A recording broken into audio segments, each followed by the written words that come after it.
بسم الله الرحمن الرحيم والصلاة والسلام على أشرف المرسلين. Salam alaikum. Bonjour tout le monde. Dans cette vidéo, je vais partager avec vous un cours intitulé Filtrage numérique. On va voir le contenu de notre cours. On va commencer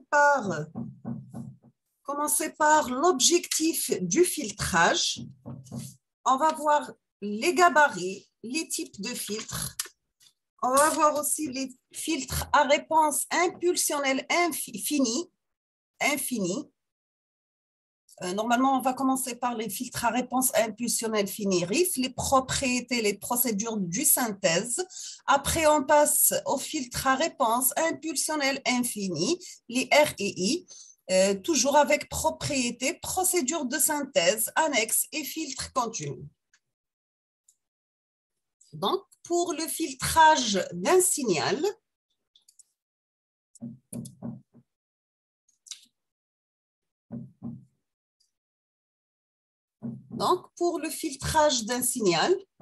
c'est toujours le filtrage est utilisé pour éliminer des composantes fréquentielles.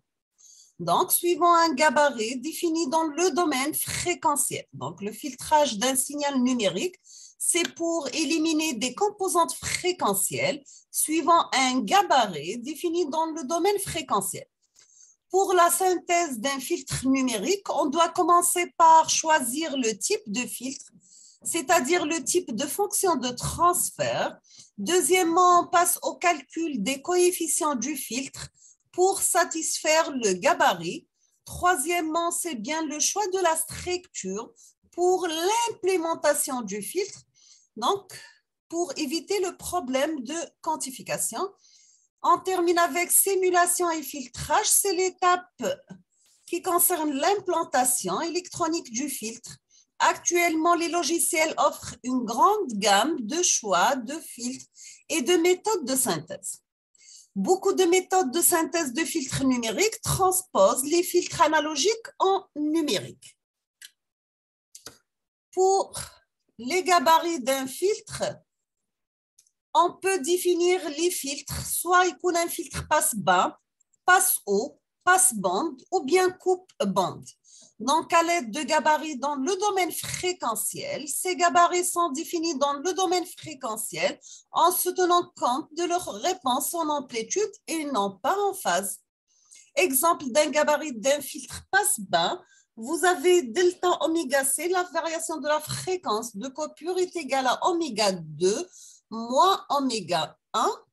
Et nous avons aussi delta, sigma delta, c'est la bande de transition, sachant que sigma 1, c'est l'ondulation en bande passante et sigma 2, c'est l'ondulation en bande affaiblie. Pour le raideur de coupure est égal à oméga 2 moins oméga 1 divisé par 2 fois la variation de la pulsation de coupure.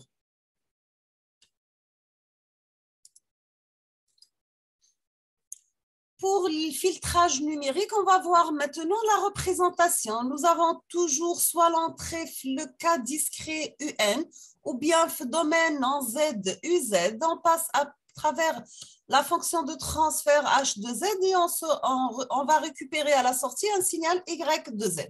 Sachant que Y de Z, c'est toujours égal à H de Z multiplié par l'entrée U de Z. Pour avoir la fonction de transfert de filtre, on doit mettre, c'est la sortie divisée par l'entrée.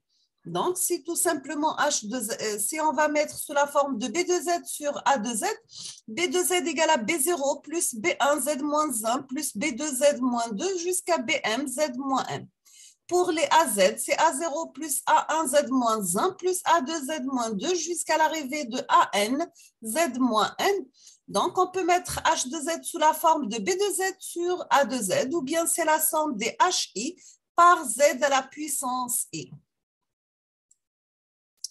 Si nous avons H de Z qui est égal à B de Z sur A de Z, donc on obtient H0, H1, H2 jusqu'à HM. Ce sont les filtres à réponse impulsionnelle infinie à RAI. RII, réponse impulsionnelle filtre. Ou bien, sinon, nous avons seulement H de Z qui est égal à B de Z, A de Z égale à 1. Donc, on va récupérer la fonction de transfert d'un filtre à réponse impulsionnelle finie. Ce sont les filtres RIF. Les différents types de filtres linéaires, toujours une entrée U de N delta T, passe à travers un filtre numérique, on obtient la sortie Y de N delta T. Pour la fonction de transfert, nous avons Y de Z égale à H de Z multiplié par E de Z, ou bien H de Z, c'est B de Z divisé par A de Z. B de Z, c'est un polynôme d'ordre M en Z. La même chose A de Z, c'est un polynôme d'ordre N en Z. Pour la réponse impulsionnelle, on obtient que Yn delta T, qui est égal à la somme des coefficients HI multiplié par l'entrée U de N moins I delta T. D'accord?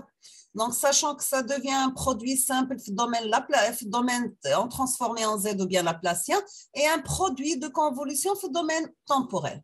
Donc, pour les équations récurrentes ou bien entrée-sortie, pour les filtres à réponse impulsionnelle infinie, ce sont des filtres récursifs, c'est-à-dire Yn delta T, c'est la somme des BI par l'entrée U de N moins I delta I, moins la somme des coefficients AI par Y de N moins I delta T. Mais pour les filtres RIF, ce sont des filtres non récursifs, c'est-à-dire la sortie Yn delta T, c'est la somme des BI par l'entrée U de N moins I par delta T. L'analyse des fonctions de transfert, on va faire un petit rappel. Nous avons H de Z, la fonction de transfert, qui est égale à B de Z divisé par A de Z, donc qui est égal à H0, H1, H2 jusqu'à HM. L'analyse temporelle, nous avons Yn grand T, c'est Z moins 1 H de Z par X de Z. Bien sûr, X de Z, c'est Z sur Z moins 1, c'est l'entrée pour échelon. On va faire la décomposition en éléments simples.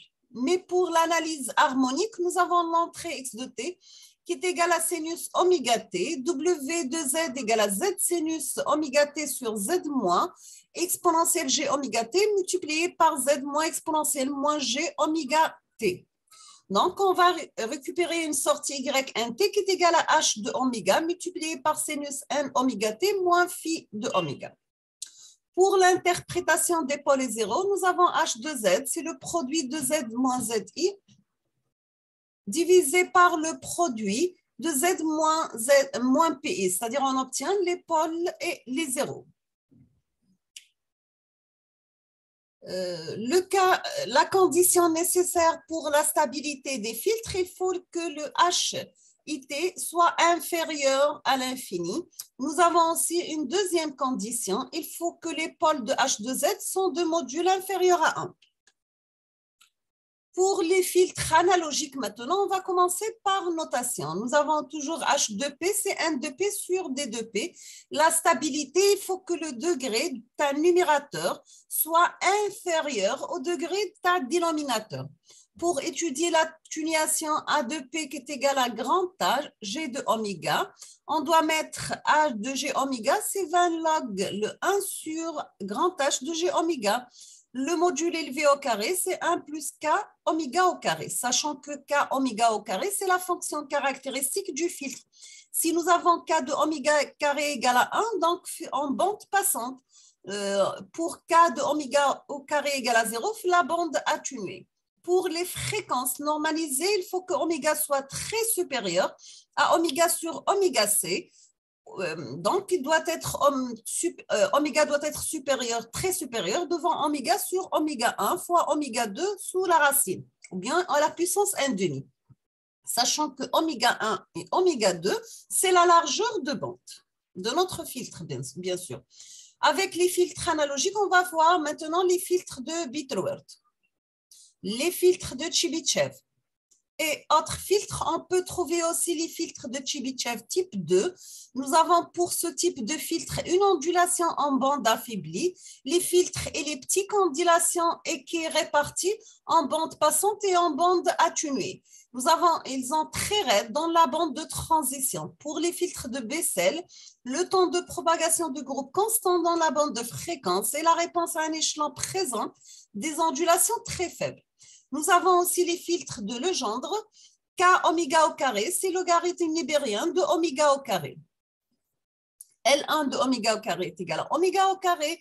L2 de oméga au carré est égal à oméga à la puissance 4.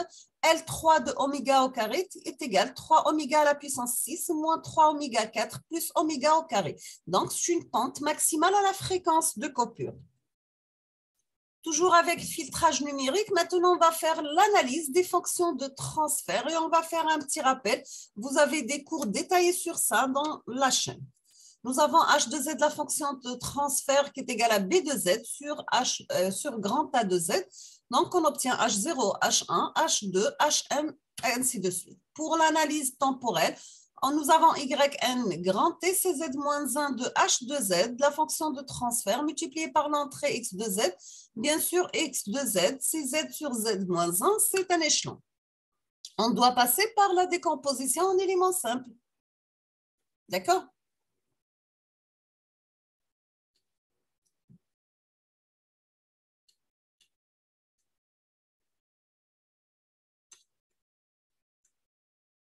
Donc, nous sommes arrivés à la fin de cette vidéo. Je vous remercie infiniment pour votre attention et à la prochaine vidéo, Inch'Allah, on va terminer la suite. Merci beaucoup.